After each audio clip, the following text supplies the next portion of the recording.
اعوذ باللہ من الشیطان الرجیم بسم اللہ الرحمن الرحیم۔ مشرک مرد اور مشرک عورت سے نکاح کرنا درست نہیں ہے۔ نکاح کے وقت جن چیزوں کا خیال رکھنا چاہیے ان میں سے ایک چیز ایسی ہے جسے عقیدہ توحید کہا جاتا ہے۔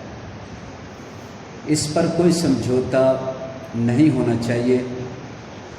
اس بات پر بڑی توجہ بڑا غور کرنا چاہیے۔ اللہ تعالیٰ کا قرآن پاک میں ارشاد ہے وَلَا تَنْكِحُوا الْمُشْرِكِينَ وَلَا تَنْكِحُوا الْمُشْرِكَاتِ حَتَّى يُؤْمِنَّ۔ مشرک عورتوں سے نکاح مت کرو حتیٰ کہ وہ ایمان لے آئیں۔ وَلَأَمَةٌ مُؤْمِنَةٌ خَيْرٌ مِّن مُشْرِكَةٍ، اور ایک لونڈی جو ایمان والی ہو وہ اس مشرک عورت سے بہتر ہے۔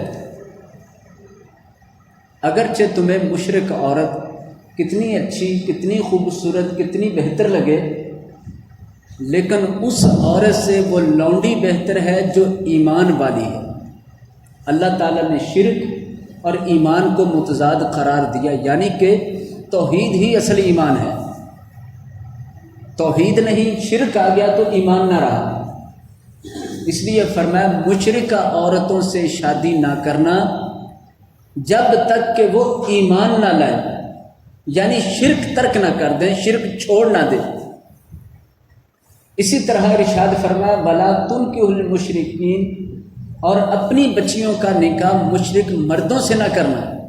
وَلَعَبْدٌ مُؤْمِنٌ خَيْرٌ مِّن مُشْرِكٍ، ایک غلام جو ایمان والا ہے وہ اس مشرک مرد سے کئی درجے بہتر ہے۔ اگرچہ وہ مشرک مرد ظاہری لحاظ سے خوبصورت ہو، مالدار ہو، مضبوط ہو، کتنا بھی وہ کسی لحاظ سے اچھا لگے، اللہ تعالیٰ فرماتے مشرک سے ایک غلام شخص بہتر ہے جس کے اندر ایمان ہے۔ شرک والا جب تک توحید کی طرف نہیں پلٹتا، شرک سے توبہ طائب نہیں ہوتا، موحد نہیں بنتا، ایمان والا نہیں بنتا، اس وقت تک اس سے نکاح نہ کرو۔ یہ بہت واضح حکم ہے قرآن پاک۔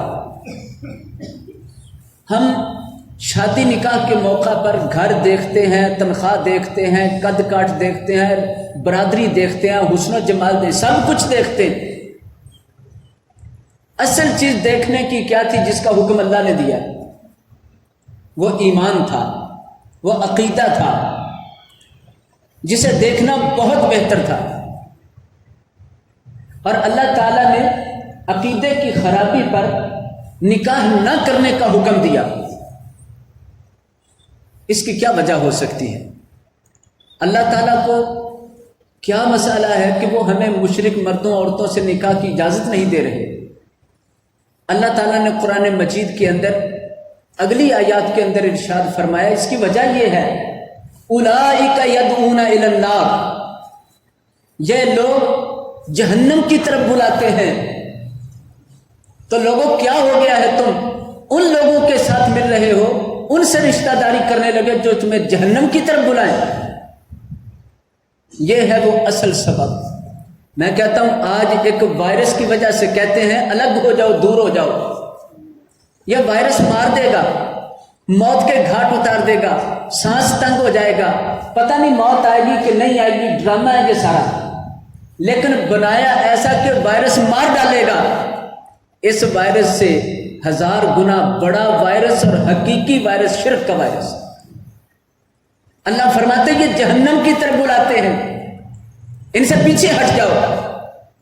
دنیا میں سارے رہیں لیکن رشتے داری نہ ان سے کرنا، ان سے نکاح نہ کرنا، نہ ان کے گھر سے عورت لو، نہ ان کے گھر دو۔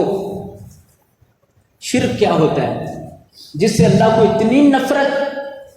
اس شرک سے روکنے کے لیے 1,24,000 انبیاء بھیجے گئے۔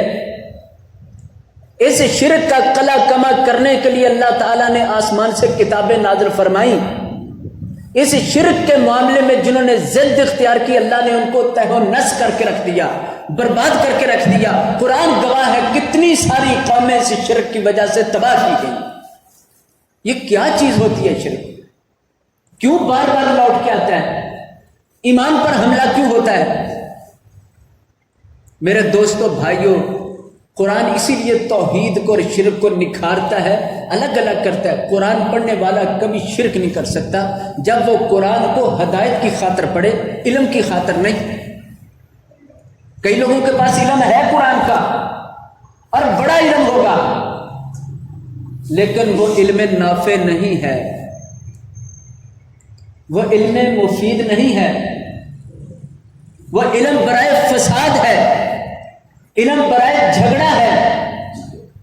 نبی صلی اللہ علیہ وسلم دعا فرمایا کرتے، اللہم انفعنا بما علمتنا وعلمنا ما ينفعنا وزدنا علما۔ اے باری تعالیٰ، جو علم دیا ہے اس سے ہمیں نفع عطا فرما، اور بھی علم دینا جو ہمیں نفع دے اور ہمارے علم میں اضافہ فرما۔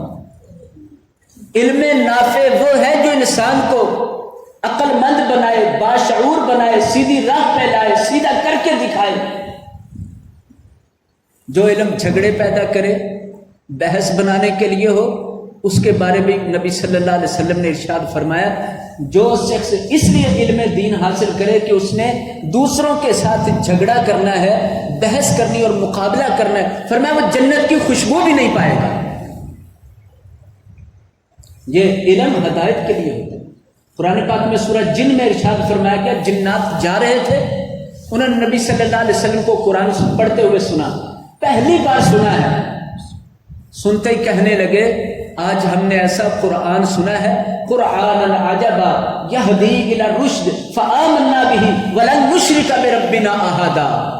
آج قرآن سنا ہے، ہمیں ہدایت ہو گئی ہے، ہم ایمان لائے، آج کے بعد کبھی شرک نہیں کریں گے۔ پہلی بار قرآن سنا، عہد کیا کیا؟ شرک نہیں کریں۔ قرآن دھیان سے سنا جائے، قرآن کا ایک صفحہ ترجمے سے پڑھ لیے جائے، صرف ایک صفحہ انسان کی شرک کی دھجیاں اڑا کے رکھ دیتا ہے۔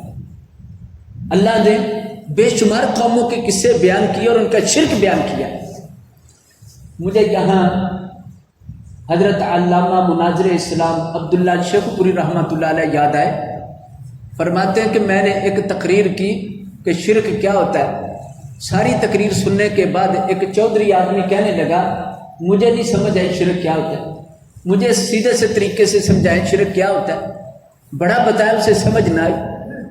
آخر کہنے لگے، میں نے اس سے کہا کہ چودھری صاحب آپ کی بیوی ہے؟ کہنے لگے ہے۔ کہا اگر آپ کی بیوی کہے آپ میرے میاں ہیں لیکن فلاں بندہ مجھے بڑا اچھا لگتا ہے، وہ بہت اچھا ہے، جوتا وہ مجھے لا کے دیتا ہے، کپڑے وہ مجھے لا کے دیتا ہے، وہ مجھے خرچہ بھی دیتا ہے، وہ بہت اچھا ہے، میں اس کو بہت پسند کرتا ہوں، تو آپ کیا کہیں گے؟ وہ چودھری صاحب کہنے لگا، میں بندوق نکال کے گولی مار دوں گا اس کو۔ کہا گولی کیوں مار دیں گے، اس نے کیا جرم کیا؟ کہا خامد میں اور تعریفیں کسی اور کی کرے، سب کچھ میں لا کے دوں اور کہے کہ کوئی اور مجھے دیتا ہے۔ کہا بس یہی مسئلہ ہے، اللہ کا جو خاص حق ہے، جب کوئی اس کو چھوڑ کے کسی اور کی تعریفیں کرتا ہے، اللہ کو بھی پسند نہیں ہے۔ اللہ تعالیٰ کسی غیر کی تعریف کو اپنے مقابلے میں پسند نہیں کرتا، اپنی عطا کردہ نعمتوں پر کسی اور کا نام لینا پسند نہیں کرتا۔ کہنے لگا مجھے سمجھ آ گئی ہے، قرآن نے بھی یہی کہا ہے۔ شرک کی مثال بدکاری سے دی ہے، مشرک اور زانی ان دونوں کو برابر کر کے قرآن نے پیش کیا ہے۔ سورہ نور کے اندر ارشاد فرمایا، شرک والوں سے بھی اور زنا والوں سے بھی نکاح مت کرنا، یہ دونوں ہی بے وفا ہیں، ایک رب کا بے وفا اور دوسرا دنیا کے اندر اپنے ساتھی کا بے وفا، ان کو کوئی پاس نہیں ہوتا۔ مجھے یہاں حضرت مولانا محمد حسین شیخ پوری یاد آئے، بڑی پیاری مثال دیتے شرک سمجھانے کے لیے، کیونکہ بعض لوگوں کو آیتیں نہیں سمجھ آتی، حدیثیں بھی سمجھ نہیں آتی، بڑے بڑے دلائل واقعہ سمجھ نہیں آتے، مثال سمجھ آ جاتی ہے۔ فرماتے ہیں کہ ایک مرغی تھی، اس کا مالک اسے روز مارتا، مالک اس کی عورت تھی یا مرد جو بھی تھا، روز اس نے پٹائی کرنی۔ ایک دن کسی نے پوچھا اسے کیوں مارتے ہو؟ کہا دانا دن کا میں ڈالتا ہوں، اس کی گندگی ہم صاف کریں گھر سے، لیکن یہ انڈا کسی اور کے گھر دے آتے ہیں۔ انڈا دینے کی باری آئے تو کسی اور کے گھر، اور باقی ساری غلاظتیں ہمارے گھر، کھانا پینا ہمارے گھر. میں اسے اس لیے مارتا ہوں کہ ادھر نہ جائے، ورنہ میں نے اسے ذبح کر دینا. وہ فرماتے کہ اسی طرح مشرک کی مثال ہے. اللہ کا کھاتا ہے، اللہ کا پیتا ہے، اللہ تعالیٰ کی نافرمانیاں کر کر کے پھر بھی اللہ تعالیٰ سے احسان و انعام پاتا رہتا ہے. لیکن جب سجدہ کرنے کی باری آتی ہے، عبادت کی باری آتی ہے، نظر نیاز کی باری آتی ہے، کچھ اللہ کی راہ میں دینے کی اور دعا کرنے کی باری آتی ہے، کچھ خاص تعلق کی باری آتی ہے، اس وقت یہ اللہ کو چھوڑ کے کسی اور کے در پر چلا جاتا ہے. اللہ سے دعا ہے اللہ تعالیٰ ہمیں قرآن و سنت سمجھنے کی توفیق عطا فرمائے.